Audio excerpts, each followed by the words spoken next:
सभी मित्रों को नमस्कार। मित्रों राम राम। स्वागत आप सभी का एंटीबायोटिक जीके वाली सीरीज में। और राजस्थान की नदियों की सीरीज शुरू हो रही है आप लोगों के। आपकी नदियों की बात करें, देखिए आप लोग ये राजस्थान का मानचित्र है साथियों। चैनल को सब्सक्राइब कर लेना भाई। पीडीएफ आपको राजस्थान के टेलीग्राम पे मिलेगी, आपको डिस्क्रिप्शन बॉक्स में देख सकते हो आप लोग।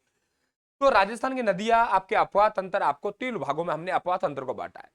इधर देखेंगे तो आपके अरब सागर के 2 भाग हैं। एक आपके कच्छ की खाड़ी है, एक खंबाती खाड़ी है। ये समझ लीजिए अरब सागर ने आपके 2 विभाग किए।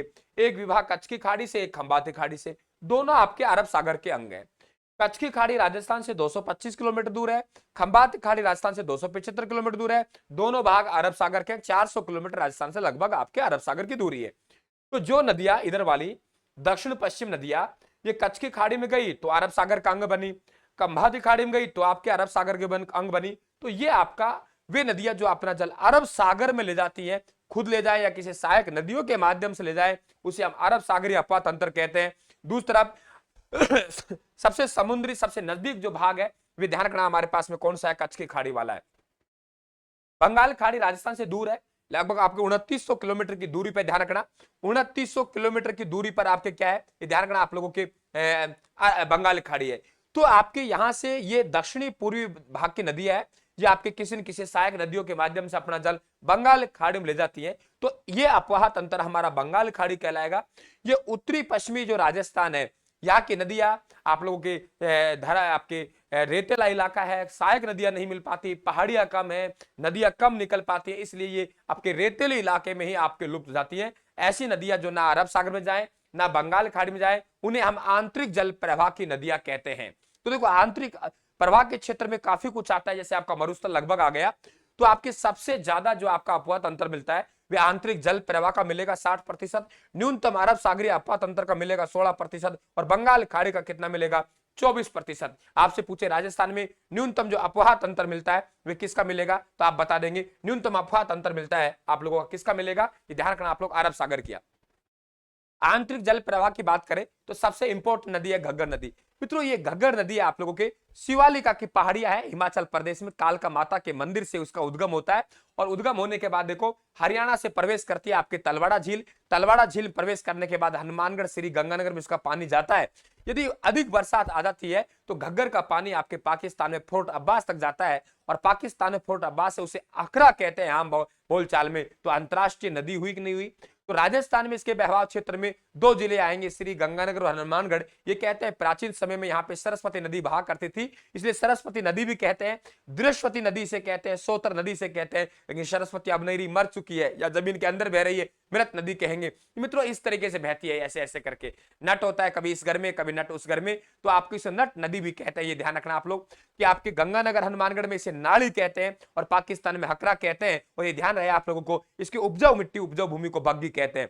भटनेर का दुर्ग, भद्रकाली का मंदिर आपके यहाँ है, ठीक है। तलवाड़ा झील से राजस्थान प्रवेश करती है, भद्रकाली का मंदिर है। कालीबंगा, पीलीबंगा और रंगमहल सभ्यताएं साथियों, ये आपका सबसे सघन सभ्यता वाला, एक नदी के किनारे बहुत कम क्षेत्र में आपके सभ्यताएं विकसित हुई है। सबसे सघन सभ्यता वाला स्थल आपका कौन सा है, ये ध्यान रखना, आपका ये घग्गर नदी है। क्लियर हुई आप लोगों के। तो ये हमारी कौन सी नदी, घग्गर नदी। और हरियाणा में ओटू झील का निर्माण हुआ, जिसका हमने विरोध भी किया, अंतरराष्ट्रीय नदी है। वैसे तो आपके आंतरिक जल प्रवाह की नदियों की लंबाई नापा जाना संभव नहीं है, फिर भी 465 किलोमीटर माना गया है। आंतरिक जल प्रवाह की सबसे लंबी नदी है, लेकिन आंतरिक जल प्रवाह की पूर्णतः राजस्थान में बहने वाली सबसे लंबी नदी, तो वे ध्यान रखना आप लोगों के, कांतली नदी आएगी। मित्रों यहां पे आप लोगों को ये देखिए, कांतली नदी की बात करें हम लोग, ये देखिए कि आप लोगों के यहां ये कांतली नदी है, बहुत ध्यान सुनना। एक कांतली एक कांकनी है। ये कांतली नदी है, इसका जो उद्गम हो रहा है देखिए आप लोग, सीकर जिले से हो रहा है। सीकर की खंडेला की पहाड़ियों से इसका उद्गम हो रहा है, और सीकर से उद्गम होने के बाद सीकर झुंझुनू की सीमा बना रही है। सीकर झुंझुनू की सीमा बनाएगी, और उसके बाद झुंझुनू को 2 भागों में काटती हुई मुंडरे गांव झुंझुनू में आपके लुप्त हो गई। तो कांतली नदी के बहवाव क्षेत्र में 2 जिले आएंगे, सीकर से उद्गम, झुंझुनू में लुप्त हो गई। चूरू अगर थोड़ी सी आगे बढ़ती तो चूरू जिले का नाम बदनाम नहीं होता। वजह क्या है, क्योंकि चूरू और बीकानेर में कोई नदी नहीं है। अगर श्री गंगानगर हनुमानगढ़ में घग्गर नदी नहीं होती तो ध्यान रखना बीकानेर संभाग में एक भी नदी नहीं होती। बीकानेर संभाग एक ऐसा संभाग है या केवल केवल आंतरिक जल प्रवाह पाया जाता है, केवल केवल आपके घग्गर नदी पाई जाती है, ये ध्यान रखना आप लोग। तो ये आपके हो गया, इसके किनारे 2 सभ्यताएं विकसित हुई हैं। एक गणेश्वर सभ्यता सीकर में हुई है, एक सुनारी सभ्यता आपके कहां हुई है, झुंझुनू में। 100 किलोमीटर लगभग इसकी लंबाई है। आंतरिक जल प्रवाह की लंबाई नापा जाना संभव नहीं है, फिर भी 100 किलोमीटर पूर्णतः राजस्थान में, जिस तरह के पूर्णतः राजस्थान बहने वाली बनास सबसे लंबी नदी है, पूर्णतः राजस्थान में बहने वाली आंतरिक जल प्रवाह की सबसे लंबी नदी कौन सी है? ध्यान रखना आप लोग कांतली है। एक मित्रों आपके कांकनी है। क्या कहा मैंने? एक कांकनी है। कांकनी नदी का उद्गम देखिए आप लोग, कांकनी नदी का उद्गम आपके कोठड़ी गांव जैसलमेर से होता है। कोठड़ी गांव जैसलमेर से आपके कांकनी नदी का उद्गम होता है और उद्गम होने के बाद रास्ते में भुज झील का निर्माण करती है और मीठी खाड़ी में लुप्त जाती है। एक ही जिला आएगा बहवा क्षेत्र में जैसलमेर, उपनाम मसूरदी कहलाएगा। 17 किलोमीटर लंबाई है, राजस्थान की सबसे छोटी नदी है। क्या कहा मैंने? राजस्थान की सबसे छोटी नदी। तो राजस्थान की सबसे छोटी नदी होगी। उद्गम कहां से हुआ? कोठड़ी गांव से। रास्ते में भुज झील का निर्माण करवाया और अंत में कहां लुप्त हो गई? मीठी खाड़ी में। तो हम कैसे कहेंगे? जैसलमेर के कोठड़ी गांव की एक काकी मसूर की मीठी दाल बना रही है, इतने में चूल्हा बुझ गया। तो एक जिला आएगा केवल जैसलमेर, ध्यान रखना। इसके बाद हम आगे बात करें तो आगे इधर चले तो देखिए आप लोग यहां पे ये आपकी एक नदी है जिसका नाम है साबी नदी। साबी नदी का उद्गम आपकी सेवर की पहाड़ियों से हो रहा है। सेवर की पहाड़ियां कहां है? जयपुर में। तो आपके यहां से इस नदी का उद्गम होगा। ये नदी कौन सी? साबी नदी है, साबी नदी। तो साबी नदी का उद्गम कहां से हो रहा है? सेवर की पहाड़ियों से। सेवर की पहाड़ियों से उद्गम होने के बाद आपके अलवर में जाएगी। अलवर जिले को दो भागों में बांटती है। अलवर जिले की सबसे बड़ी नदी है और नफजगढ़ झील हरियाणा में जाके क्या हो जाएगी? लुप्त हो जाएगी। नफजगढ़ झील कहां है? हरियाणा में। तो नफजगढ़ झील हरियाणा में जाके लुप्त हो जाएगी, ध्यान रखना। नफजगढ़ झील में साबी नदी लुप्त जाती है। तो साबी नदी कितने जिलों में? सेवर की पहाड़ियां, सेवर अनुसंधान केंद्र भरतपुर में। सरसों को ध्यान रखना, गलत मत कर देना। तो आपके सेवर अनुसंधान केंद्र भरतपुर में, गलत मत कर देना। सेवर की पहाड़ियां जयपुर में है। अलवर जाती है, दो जिले आएंगे, जयपुर और अलवर। ठीक है, तो ध्यान रखें आप लोग। अलवर की सबसे बड़ी नदी है, अलवर को दो भागों में बांटती है और जोधपुर सभ्यता आपके इसी नदी के किनारे विकसित हुई है। राजस्थान की एकमात्र नदी जो अपना जल हरियाणा में लेके जा रही है। आंतरिक जल प्रवाह घग्गर तो हिमाचल प्रदेश से लेके आई, आंतरिक जल प्रवाह राजस्थान के बाहर के जल को लेके जा रही है। तो ध्यान रखना कौन सी है? साबी नदी है।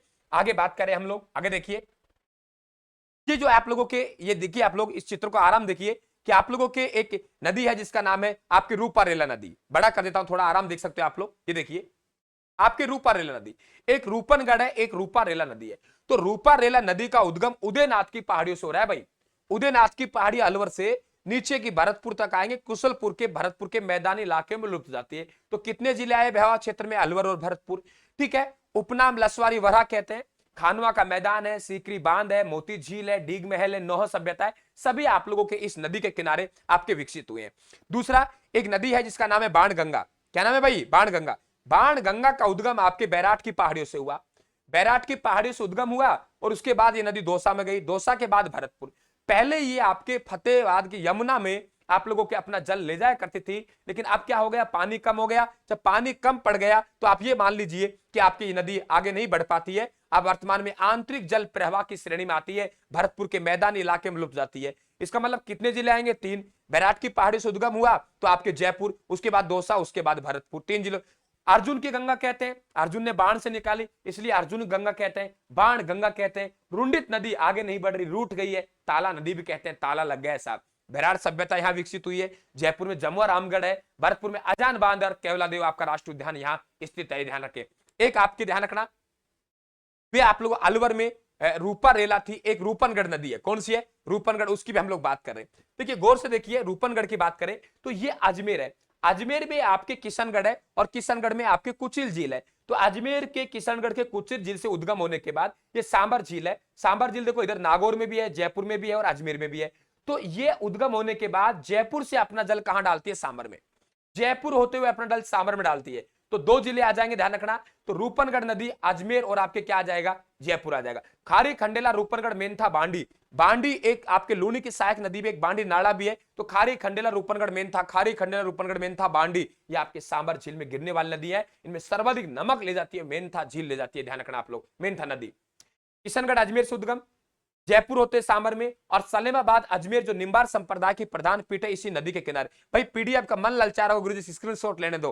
पीडीएफ राजस्थान के टेलीग्राम पे जाएगी। चैनल को सब्सक्राइब कर लेना, घंटे के निशान दबा देना। शानदार राजस्थान जी के मिलेगा। राजस्थान का मतलब ही राजस्थान है, ठीक है।